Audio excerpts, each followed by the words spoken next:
Bismillahirrahmanirrahim. Assalamualaikum warahmatullahi wabarakatuh. Alhamdulillahi rabbil alamin. Assalatu wassalamu ala asyrafil anbiya'i wal mursalin sayyidina wa maulana Muhammadin wa ala alihi wa sahbihi ajma'in. Amma ba'd. Faqad qala Allah ta'ala fi kitabihil karim wa huwa asdaqul qailin. A'udzu billahi minasy syaithanir rajim. Ya ayyuhalladzina amanu taqullaha wal tanzur nafsun ma qaddamat lighad.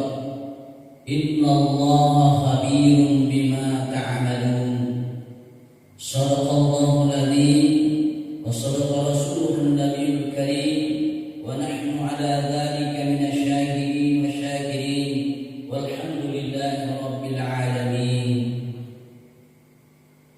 Kaum muslimin, saudara-saudaraku yang insyaallah dimuliakan dan dirahmati oleh Allah Subhanahu wa taala.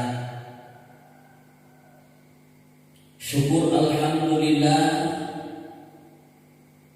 atas limpahan rahmat hidayah kepada kita sekalian, sehingga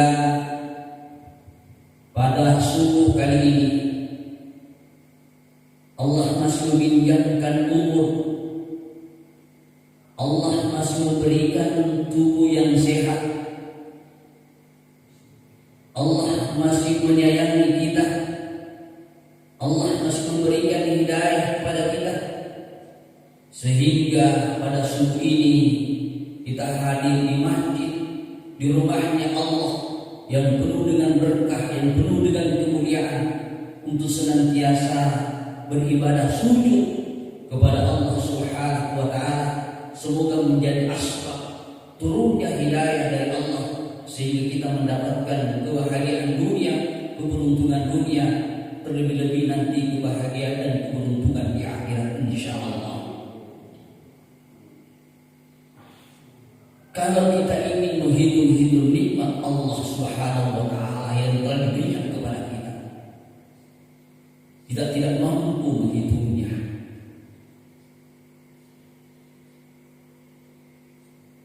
Ada salah seorang dokter yang telah meneliti berapakah oksigen yang kita pakai untuk bernapas, keluar dan masuk itu napas.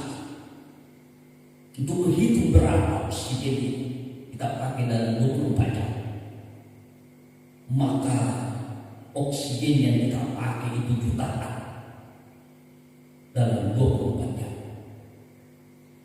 Maka sungguh nikmat Allah itu tak terhitung.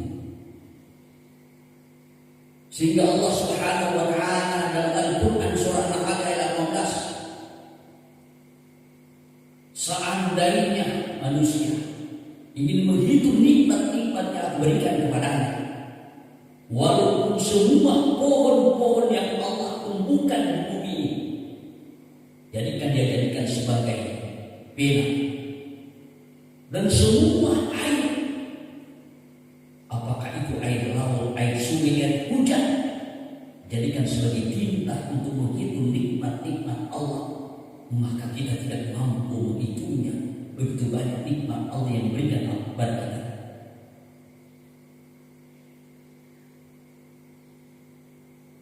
Dalam Al-Quran surah An-Nahl ayat 14 dijelaskan oleh Allah dalam Al-Quran, in ta'uddu ni'matallah la tuhsuha innallaha laghafurur rahim.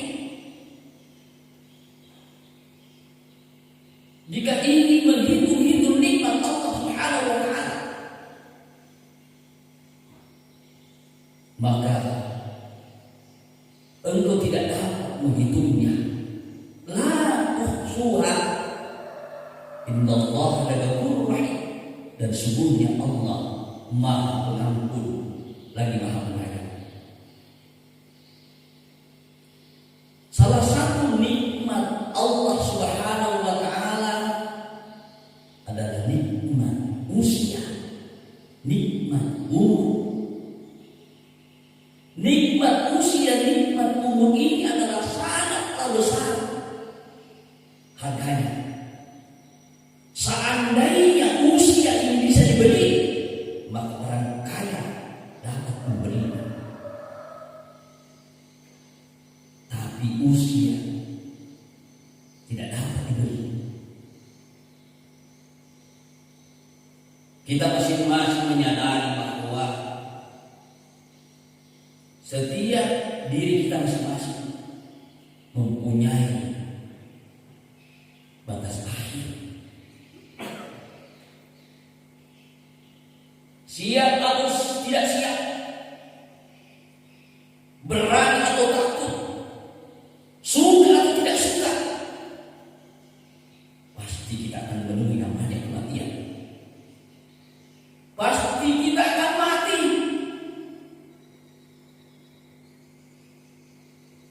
Kullu nafsin dha'iqatul maut. Tiap-tiap yang bernyawa akan merasakan kematian. Wa likulli ummatin ajal. Dan setiap umat mempunyai batas waktu.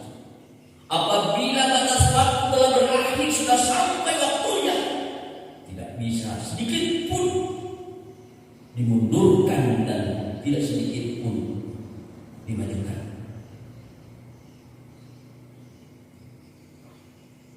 Maka apa yang menjadi perenungan bagi kita? Apa yang menjadi pemikiran kita? Yang menjadi perenungan dan pemikiran kita bukan kapan kita mati, siap atau tidak siap. Bukan itu. Takut atau berani, bukan itu yang menjadi pemikiran dan menjadi perenungan bagi kita. Tapi yang menjadi renungan, menjadi pemikiran kita adalah apakah kita sudah bersyukuri nikmat dan usia yang Allah berikan kepada kita?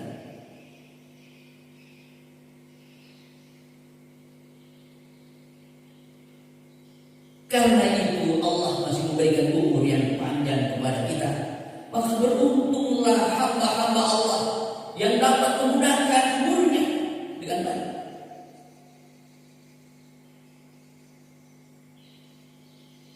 Yang mampu menggunakan sisa-sisa umur. Karena itu bagaimana cara mensyukuri nikmat Allah yang Allah berikan berupa umur, berupa usia. Yang pertama adalah memanfaatkan usia itu dengan baik, dengan sebenar-benarnya. Orang yang baik itu adalah orang yang memanfaatkan umurnya dan tidak menyia-nyiakan umurnya. Karena kita tahu bahwa dunia ini adalah hanya sementara. Sementara, yang namanya sementara hanya sebentar, dan kita akan berpindah. Yang alam itu tidak akan ada batasnya dalam alam akhirat. Karena itu orang yang baik itu adalah memanfaatkan waktunya dengan sebaik-baiknya, melaksanakan apa yang diperintahkan Allah dan menjauhi apa yang menjadi apa yang dilarang oleh Allah Subhanahu wa taala. Salah seorang sahabat Nabi bertanya kepada Rasulullah, siapakah orang yang terbaik itu ya Rasulullah?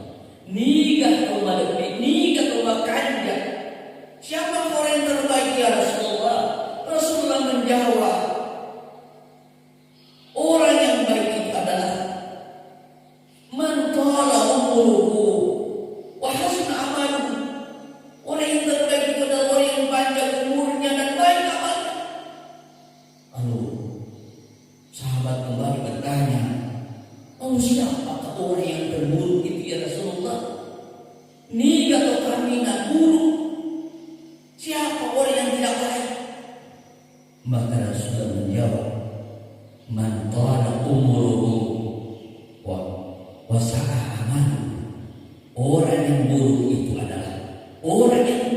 umurnya dan buruk amalnya. Saudara-saudara yang dirahmati dan dimuliakan oleh Allah Subhanahu wa taala. Lalu kemudian kedua, cara mensyukuri nikmat usia dan umur yang Allah berikan kepada kita adalah menggunakan waktu dengan sebaik-baiknya. Maka saudara-saudara, antum ini adalah merupakan hamba-hamba Allah yang menjadi pilihan, yang mampu istiqamah melaksanakan apa yang diperintahkan oleh Allah. Maka beruntunglah, jangan bersedih karena melihat orang lain berlomba-lomba dengan kemewahan dunia. Tapi pada hakikatnya saudara-saudara yang paling mulia di sisi Allah Subhanahu wa taala, inna akramakum indallahi atqakum. Orang yang paling mulia di sisi Allah adalah orang yang paling bertakwa, yang paling takut artinya menjalankan apa yang diperintahkan oleh Allah dan berusaha meninggalkan apa yang dilarang oleh Allah Subhanahu wa taala. Karena itu waktu sangat penting. Waktu sangat penting sehingga Allah bersumpah dengan waktu. Wal asr, demi waktu, demi masa. Innal insana lafi khusr. Sesungguhnya manusia itu dalam keadaan rugi. Siapa yang tidak rugi kata Allah? Hanya 4 golongan yang tidak rugi. Illal ladzina amanu. Orang yang memiliki iman, wa amilus shalihat, orang yang beramal saleh, wa tawassaw bil haq, dan orang-orang yang senantiasa berpesan di jalan Allah, orang-orang yang berpesan dalam kebenaran, wa tawassaw bis sabr, dan orang-orang yang berpesan dalam kesabaran. Itulah orang yang beruntung. Saudara-saudaraku, sidang jamaah subuh dimuliakan oleh Allah Subhanahu wa taala. Lalu kemudian ketiga, cara mensyukuri nikmat usia dan umur yang Allah masih berikan kepada kita, sisa-sisa umur yang Allah masih berikan kepada kita adalah meningkatkan kualitas ibadah kita kepada Allah Subhanahu wa taala. Mulai dari rukun-rukunnya, syarat-syarat yang disempurnakan. Dan bukan hanya sekedar melepaskan kewajiban. Tidak, saudara. Tidak. Karena itu kita harus bersyukur kepada Allah Subhanahu wa taala yang Allah masih berikan hidayah kepada kita, sehingga kita masih menggerakkan tubuh kita untuk datang ke masjid, sujud kepada Allah Subhanahu wa taala, karena masjid adalah tempat yang sangat mulia dan penuh berkah. Kalau kita bertanya, kenapa saudara-saudara kita tidak ke masjid? Karena mereka tidak tahu. Kenapa tidak tahu?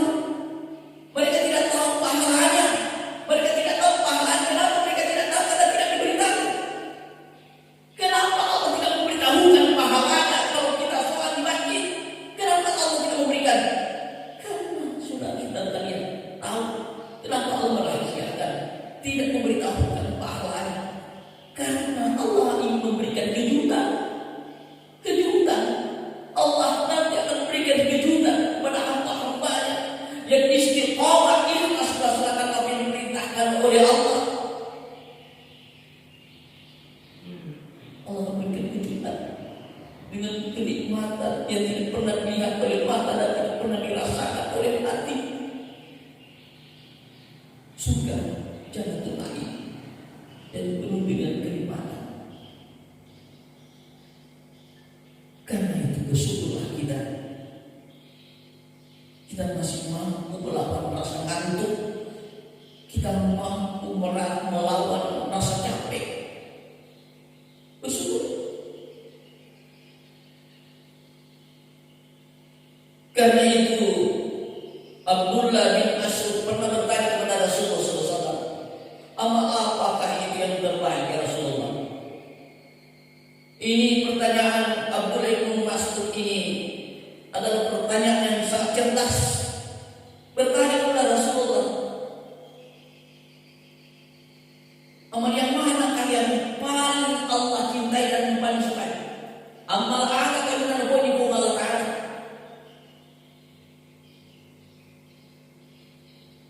Ayu amali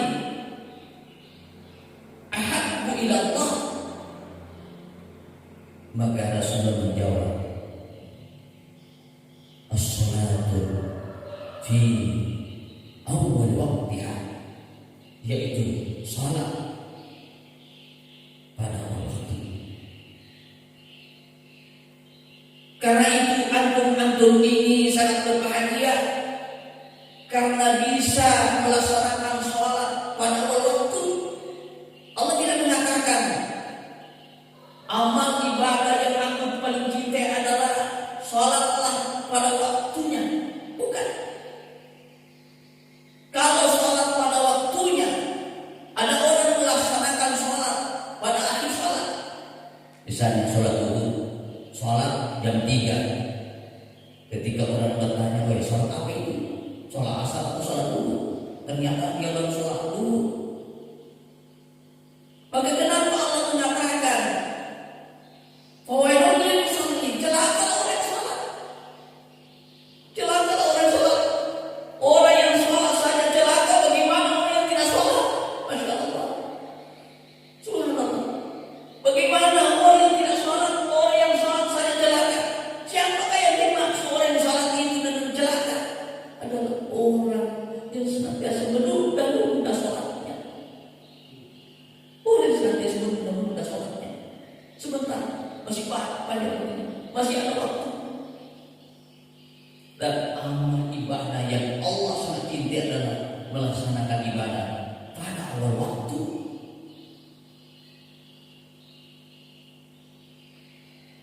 Lalu kemudian kedua, amal ibadah yang Allah paling cintai adalah berbuat baik pada kedua orang tua. Berbuat baik pada kedua orang tua. Kenapa Allah tidak katakan berbuat baik kepada istri, berbuat baik kepada anak? Karena semua suami pasti mencintai istrinya, menyayangi istrinya. Kenapa? Karena ada yang mereka butuhkan. Apa yang mereka butuhkan? Cantiknya, cantiknya, kasih sayangnya, pelayanannya. Kenapa Allah tidak mengatakan berbuat baik kepada anak? Kenapa? Karena semua orang tua pasti menyayangi anaknya. Kenapa? Karena anak adalah aset bagi kedua orang tua. Tapi kenapa Allah mengatakan berbuat baik kepada kedua orang tua? Wa qadha rabbuka alla ta'budu illa iyyahu wa ilayhi ihsan. Allah perintahkan untuk berbuat baik kepada kedua orang tua. Allah perintahkan engkau menyembah kepada Allah, tidak menyembah selain Allah, dan berbuat baik kepada kedua orang tua, ibu bapak. Karena banyak anak yang lupa kepada kedua orang tuanya. Kenapa? Karena orang tua dalam masalah lalu. Dia yang telah melahirkan, dia telah membesarkan. Karena itu Allah mewanti-wanti dalam sebuah hadis disebutkan ridallahi fi ridal walidain wa sukhtillahi fi sukhtil walidain. Ridahnya Allah, kasih sayangnya Allah, cintanya kepada Allah kepada seorang hamba, seorang anak adalah tergantung dari cinta, ridahnya kedua orang tua. Dan murkanya Allah kepada seorang hamba, seorang anak adalah jika murkanya kedua orang tua, tergantung murkanya kedua orang tua. Lalu kemudian ketiga, yang menjadi amalan yang Allah sukai, yang Allah cintai adalah berjihad di jalan Allah. Berjihad di jalan Allah. Berjihadlah engkau di jalan Allah. Apakah itu dengan hartamu, apakah dengan tubuhmu, apakah dengan rohmu, nyawamu. Berjihadlah kepada Allah. Kita ini datang ke masjid bermalam untuk melaksanakan sunnah Rasulullah. Itu adalah jihad. Memanggil saudara-saudara kita untuk taat kepada Allah Subhanahu wa taala, itu adalah jihad. berbuat baik kepada orang tua ketika di usia tua, kita memelihara, kita merawat kedua orang tua itu dan kita lihat. Seorang laki-laki pernah bertanya kepada Rasulullah, izinkan aku ingin berperang, aku ingin berjihad berperang, agar aku terlepas dari siksa kubur, agar aku tidak merasakan sakaratul maut dan aku tidak melihat timbangan dihisab amal-amalku. Izinkan aku berjihad. Maka Rasulullah berkata, masih hidup kedua orang tua, ya Rasul, masih hidup, maka rawatlah kedua orang tua.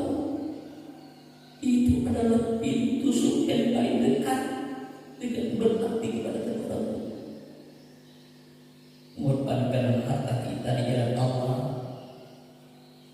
datang ke masjid-masjid untuk mengukuhkan iman kita kepada Allah Subhanahu wa Ta'ala, sambil bersama-sama mengajak saudara-saudara kita untuk taat beribadah kepada idola kita itu, dan bangsa kita adalah surga.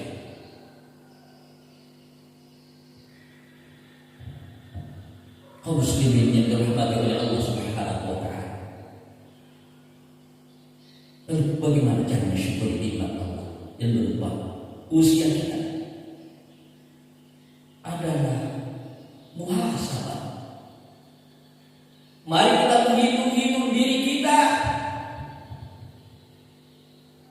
apa yang telah kita laksanakan, apa ibadah apa yang sudah kita lakukan.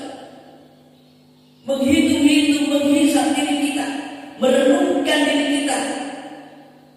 Sudah amat ibadah apa yang sudah kita persiapkan untuk kehidupan kita di akhirat, dan sudah berapa dosa dan kesalahan yang telah kita lakukan. Karena Allah berfirman dalam Al-Quran, maka ada dua seorang hamba yang apabila dua hal itu dilakukan, maka dia menjadi orang yang termulia, yaitu hubungan hablum minallah dan hablum minannas. Hubungan kita kepada Allah dan hubungan kita dengan sama manusia. Kita ini adalah orang yang beriman itu bersaudara. Ibaratnya kita ini satu badan. Nah ini adalah terpilih di sisi Allah Ta'ala pada sisi akal. Tanda-tanda orang yang beriman itu adalah mereka merasakan si ibadik nama manani, si itu nyaman nama manani, si pitaya neji, si jelok terlalu ia bertujuan nih jadi si pitaya ya ayuhal ladzina amanu taqullah, hai orang-orang yang beriman bertakwa kepada Allah, wala tansunan qaddamat lewat. Hendaklah kalian menghitung memperhatikan dirinya, apa yang kalian persiapkan untuk hari esok. Wattaqullah, bertakwalah kepada Allah. Innallah khabirun bima ta'malun, dan Allah mengetahui apa yang kalian kerjakan, apa yang kita kerjakan. Allah tahu. Saudara-saudara yang dimuliakan oleh Allah Subhanahu wa Ta'ala, oleh karena itu sebagai kesimpulan dan titipan kepada saudara-saudaraku yang saat ini sedang berjihad di jalan Allah, begitu banyak saudara-saudara kita saat ini masih disibukkan dengan urusan dunia. Mungkin dia menyangka kalau dunia ini adalah selama-lamanya. Mungkin dia menyangka bahwa kemewahan dunia ini memberikan kebahagiaan. Tidak sama sekali. Tidak sama sekali. Dunia ini adalah tempat ujian. Siapa yang berhati-hati di dunia ini maka dia akan selamat. Tapi siapa yang menyediakan umur dan waktunya di dunia ini, maka sungguh kecelakaan baginya. Nah itu Jangan kita pernah terputus dengan hubungan kepada Allah. Siapa yang putus hubungannya dengan Allah, maka kesempitan baginya. Datanglah syaitan, datanglah iblis menggoda agar kita semakin berada di jalan yang tidak diridhai oleh Allah Subhanahu wa taala. Tetapi jika kita senantiasa selalu kepada Allah, berhubungan dengan Allah, senantiasa dengan Allah, maka insya Allah hidayah dan petunjuklah yang Allah berikan kepada kita. Maka istiqamah itu yang paling penting. Istiqamah apapun yang terjadi, apapun yang Allah berikan kepada kita, kita syukuri. Maka itulah manusia sebaik-baiknya. Semoga kita termasuk hamba-hamba Allah yang senantiasa diberikan hidayah dan petunjuk, sehingga kita senantiasa Allah berikan istiqamah untuk senantiasa taat menjalankan apa yang diperintahkan oleh Allah kepada kita, dan senantiasa berusaha untuk meninggalkan apa yang dilarang oleh Allah Subhanahu wa taala, sehingga kita mendapatkan kebahagiaan dunia, keberuntungan dunia, dan kebahagiaan di akhirat dan keberuntungan di akhirat. Itulah doa yang selalu kita ucapkan di akhir salat kita. Rabbana atina fid dunya hasanah wa fil akhirati hasanah wa qina adzabannar. Ya Allah, berikan kami kebahagiaan dunia, berikan kami kebahagiaan akhirat, keberuntungan akhirat. Jauhkan kami dari azab api neraka. Inilah yang sempat kami sampaikan. Semoga membawa berkah, dan saya titipkan pesan kepada saudara-saudaraku. Teruslah berbuat. Allah pilih kalian menjadi hamba-hamba Allah yang untuk mengajak saudara-saudara kita yang belum taat kepada Allah Subhanahu wa taala, yang belum bergerak hatinya untuk senantiasa beribadah di dalam masjid ini. Karena seandainya mereka tahu, maka jangankan walaupun dia merangkak, mereka tidak bisa datang ke masjid. Tapi karena mereka yakin dan dia tahu pahalanya, pasti walaupun dia harus merangkak, dia akan datang ke masjid. Tapi Allah rahasiakan. Kenapa? Karena Allah ingin memberikan kejutan kepada hamba-Nya yang saat dunia istiqamah beribadah kepada Allah Subhanahu wa taala. Semoga ada berkahnya kepada kita sekalian. Mari kita tutup dengan membaca doa kepada Allah Subhanahu wa taala. A'udzu billahi minasyaitonir rajim. Bismillahirrahmanirrahim. Alhamdulillahirabbil alamin.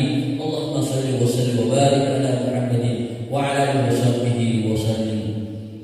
Allahumma ya Allah, yang maha luas kekuasaan, maha tinggi kedudukanmu, maha bijaksana keputusanmu. Ya Allah ya Rabbi, kami manusia yang punya kekurangan. Kali ini ya Allah, berikanlah senantiasa petunjuk dan hidayah. Lepaskanlah kami dari segala kesulitan. Ya Allah ya Rabbi, rahmati kami ya Allah. Sayangilah kami dan cintailah kami ya Allah. Jauhkanlah kami dari wujud rayu setan iblis laknatullah.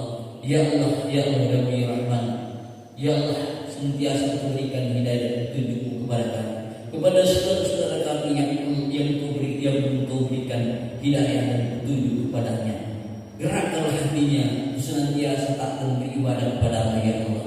Ya Allah ya Rabbi ya Rahman, ya Rabbi ya Rahman, lindungilah kami, keluarga kami, saudara-saudara muslim kami dari segala mara bahaya, musibah, bencana, dan hal-hal yang dapat melemahkan persatuan dan kesatuan di antara kami. Kokohkanlah persaudaraan kami di antara umat Islam, antara orang-orang yang beriman kepada-Mu ya Allah. Ya Allah ya Rabbi Rahman, hanya Engkaulah tempat kami memohon, dan kabulkanlah permohonan kami ya Allah. Rabbana atina fid dunya hasanah wa fil akhirati hasanah wa qina adzabannar. Subhana rabbika rabbil izzati amma yasifun wa salamun 'alal mursalin walhamdulillahi rabbil alamin. Terima kasih atas segala perhatian, mohon maaf atas segala kekurangan. Usikum wa nafsi bi taqwallah. Assalamualaikum warahmatullahi wabarakatuh.